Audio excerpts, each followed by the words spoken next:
Hi, this is Kaery with Kaery Concealed in the Active Self-Protection Extra channel, and today I thought it would be fun if I just told you a little bit about some of the training that I did this last year, mainly because it's helped me so much when I hear from other people some of the training they've done, and that introduces me to training that I might not have been aware of. So let's talk about some of these crazy hundreds of hours of training that happened this year. Lucky Gunner is my recommended trusted provider of freedom seeds for range or defensive use.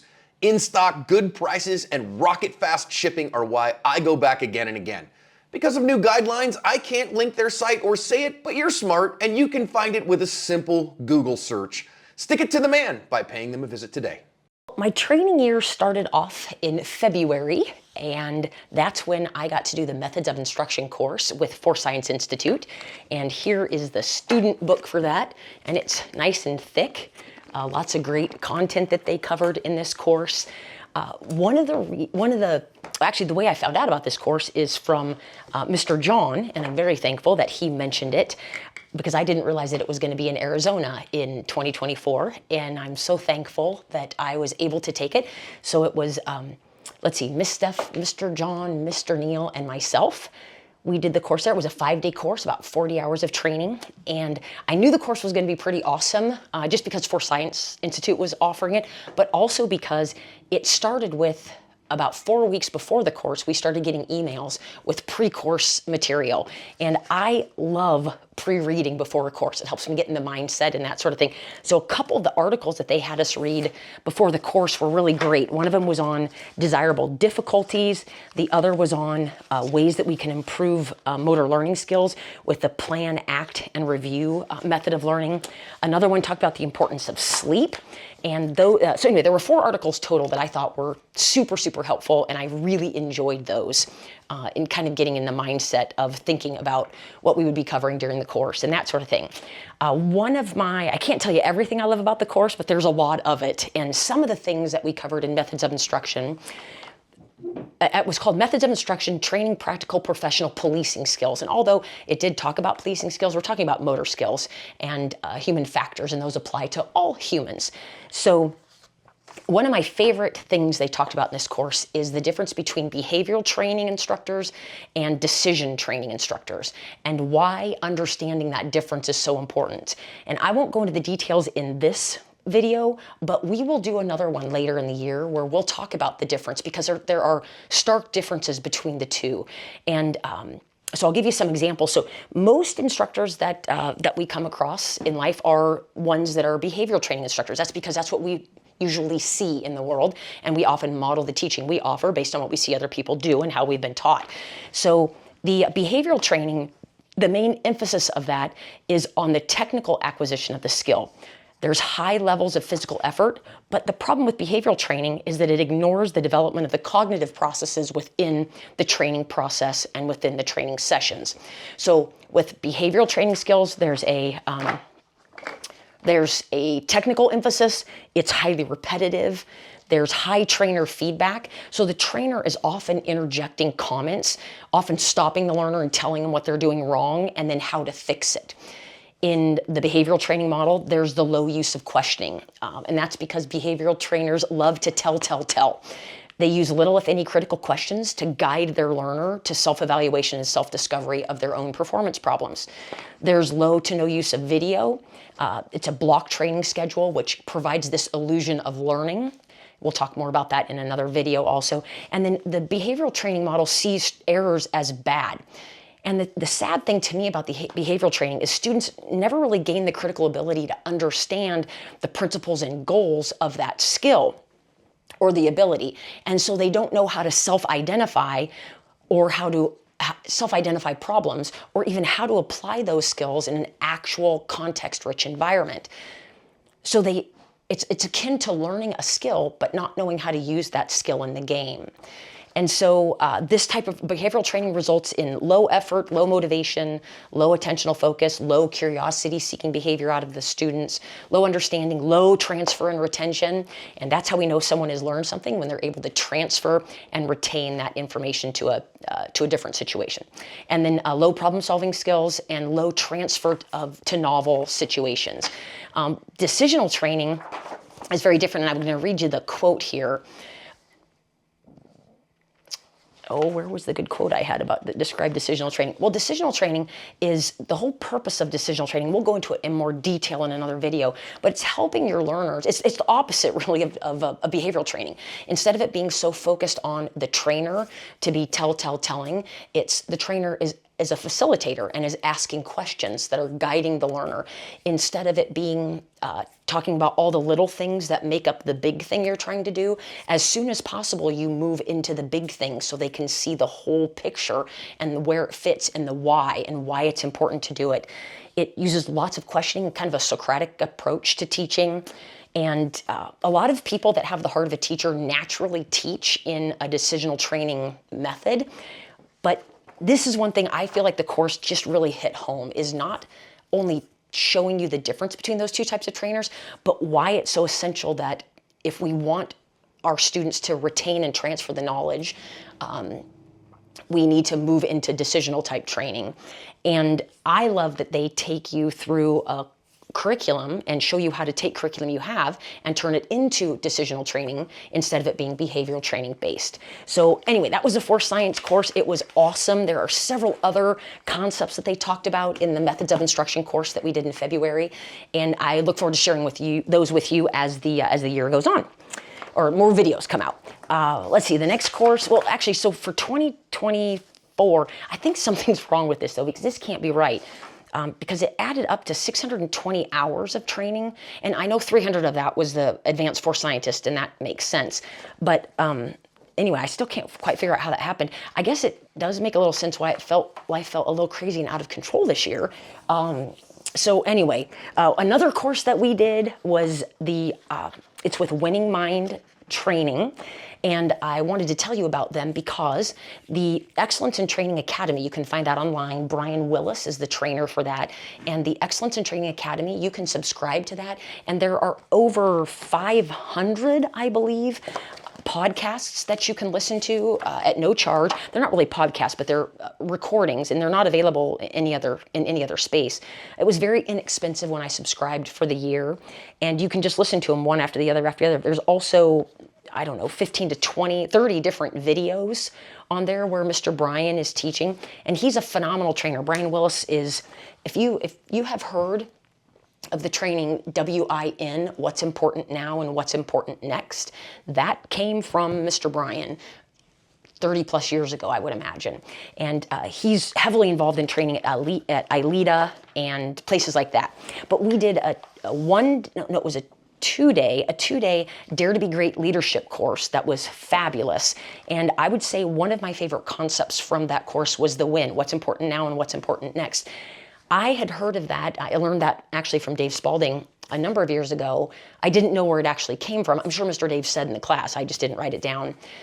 I knew what's important now would be important in a critical event. What do I need to do now? What's the next important thing I do now?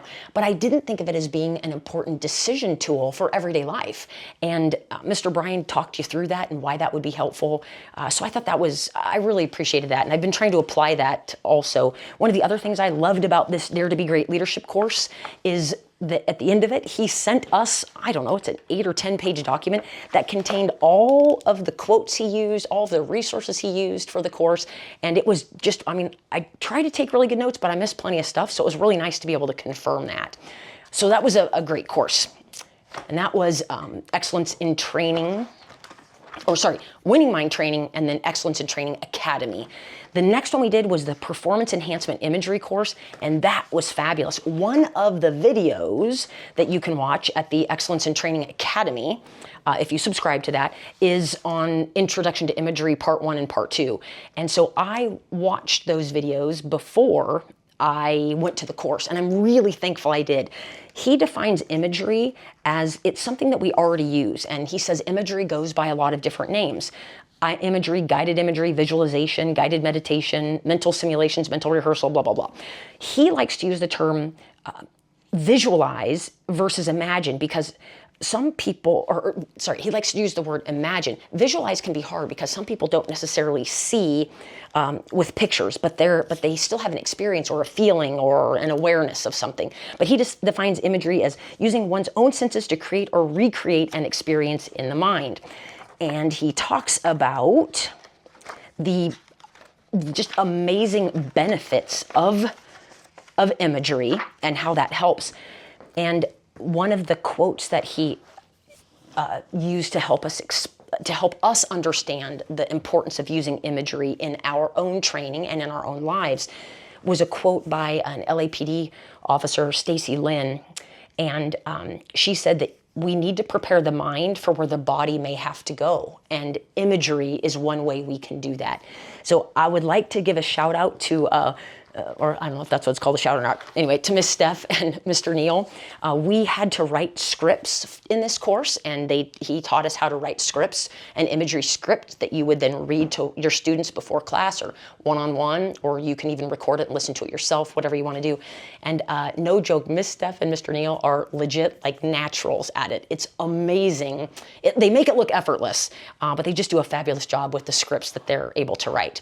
Another thing I appreciated about Brian Willis's Winning Mind training courses is he sent us a bunch of information after the course on understanding threat versus challenge states in athletes and how we can help our learners see pressure as a challenge and not as a threat.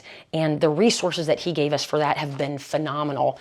One of the things I really appreciate that he did also is in the PDFs that he sent us after the course, is he actually highlighted the things in the material that he found particularly useful. And that of course doesn't mean that we will, but I appreciate knowing and being directed to the things that he found helpful, just to direct my attention there. And then I also find other things as well. So that was Winning Mind training. We talked about Force Science methods of instruction. Another great course that I enjoyed was one about just understanding the ins and outs of just firearms, period. The NFA stuff, machine guns, what makes them machine guns, silencers, that's what they call these, silencers instead of suppressors, short-barreled, right, what makes an SBR, short-barreled rifle, we talked about machine guns, and then any other weapon. And this course was intense. It's an all online course, and the notes that I took are a bit crazy because it was such an intense course. But I even had to print out stickers to be able to keep track of all the different things that we were learning and all the technical names of the different things we were learning. But these are my notes from that course. I learned a ton in it, and it's been a fabulous course, and I'm really thankful to have that knowledge. Another course, and I thought you'd like to know about these ones because I didn't know about this until, I don't know, probably 2 years ago, but there's at Texas A&M University, their engineering extension services. You can go on their website, I think it's just TEEX, and they offer online courses, self-guided online courses at an incredibly reasonable price. It shocks me. And because of some of the expert witness work I've been doing, I felt like I was very much lacking in understanding domestic violence and the cycle of domestic violence and how to investigate those things, and also certain types of assault. And so they had a course specifically designed to cover that, and it's phenomenal. They give you a 200 and something page study guide that you walk yourself through and you can take notes through. But I learned a lot from that, and I can't remember how much this course was, but I mean inexpensive for the amount of training that it comprised, and good training too, good experts that they use in that. Another great course I attended was with Critical Incident Review, and Jamie Borden is the gentleman's name. He's a retired Henderson, Nevada police sergeant, I think. And he used to do a lot of work with Force Science Institute back in the day. The course I did from him was a video examination and review, and so it was how to analyze body-worn camera video and any other type of video, but understanding how the different types of software that are built into the cameras and the storage systems, how those can impact an investigation of that video, and the impact of the fisheye lens and what it looks like, that sort of thing. Just great stuff. You can even go to his website, Critical Incident Review.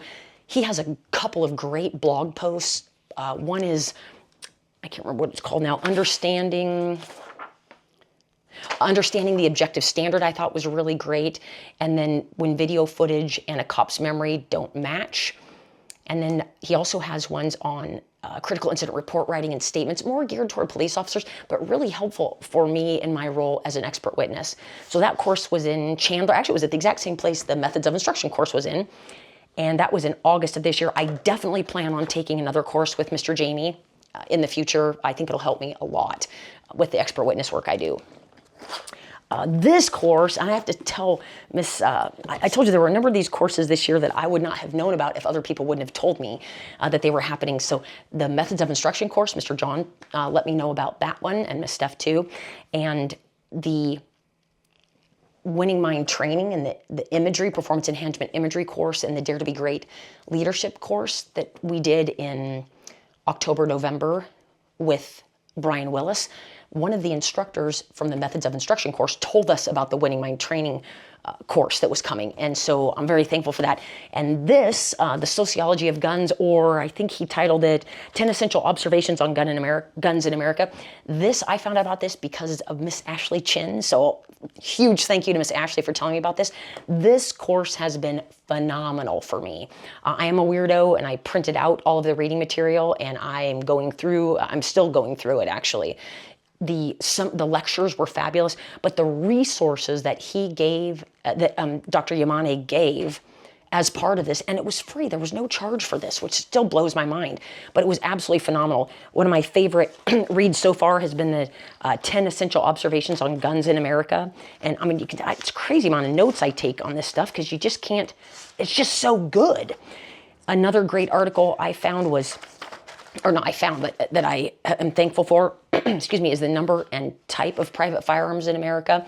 And then the 2021 National Firearms Survey. Those have been really helpful to me in the expert witness report writing that I've been doing. So I don't know if I don't know if Dr. Yamane is going to offer this course online again, or if it's available to take, but you can go to his website, which would be, it used to be Light Over Heat, I think, but now it is Gun Culture 2.0, and there should be information there. If you don't have Dr. Yamane's books, we've done an interview with him on the Extra channel. Check him out. He's an amazing instructor and just an amazing human, and great head on his shoulders, that's for sure. I talked to you about the Advanced Force Science certification that we did. I don't need to talk about that again. Another thing I did, now this doesn't count for my training hours at all, but another thing I did this past year was a really deep dive into understanding disparity of force and the defensive display of a firearm, and then even more of a deep dive into understanding the role of the expert witness in the trial preparation and at the trial itself. Excuse me. And as part of that, I have a very, very dear friend of mine that I've known since elementary school that had the book Warrant on Homicide, which is a law book. It's difficult to find. I believe it was written in 1914. So I was able to borrow his book and take copious notes on it. And so that's what this, so I took a huge deep dive into Warrant on Homicide to understand things like disparity of force and some of the terms that are used in that work. And Masad Ayub calls Warrant on Homicide, it's kind of seen as the homicide Bible. But some of the phrases that were super helpful to me was the phrase that, let's see, jury instructions should be based on the proposition that the question will be viewed from the standpoint of the appearances to the defendant and the effect upon his mind. So that's talking about the perception of the individual. But I like the word that it's, and another phrase was, the individual may act safely upon appearances. Now this was Oscar Warren, who was the author of that book, who was an attorney. That's his opinion about those things, but he reviewed case law. All the case law was available on homicide from, I don't know what year to what year, but anyway, from a long time ago, over 100 years ago. And that was super helpful to me, that deep dive that I took into disparity of force. And let's see, I've kept this going on a little bit too long. There's some other free video or free courses that you can take if you're interested. Places like Caliber Press and Vertra and Vector Solutions, those places will often offer a free seminar if you're interested in learning more about all kinds of different things. I can't even tell you all the different things that you can learn about through them. But they also have paid for courses. I've done a couple of paid for courses through caliber press that I have found very helpful. One was on understanding body language and things like that. So anyway, I hope this has been helpful. There's great stuff on the Force Science website. If you go to forcescience.com, or I think it's forcescience.org/research, or just look at the research tab at the top of their website. They have a ton of studies there, their studies that you can read at no charge. The Winning Mind training and excellence in training, you can subscribe at a very low cost and get hundreds upon hundreds of experts that you can be hearing from and listening to and learning from. And then hopefully Sociology of Guns on Gun Culture 2.0 with Dr. Yamane. I think some of those lectures may be available for you to find on YouTube or some of those resources. So it's great to pay for training as well. And I always try to support the folks that even if somebody offers a free course, I try to support them as much as I can because I'm just so thankful for the training. So 2024 was the most training I've ever had in 1 year.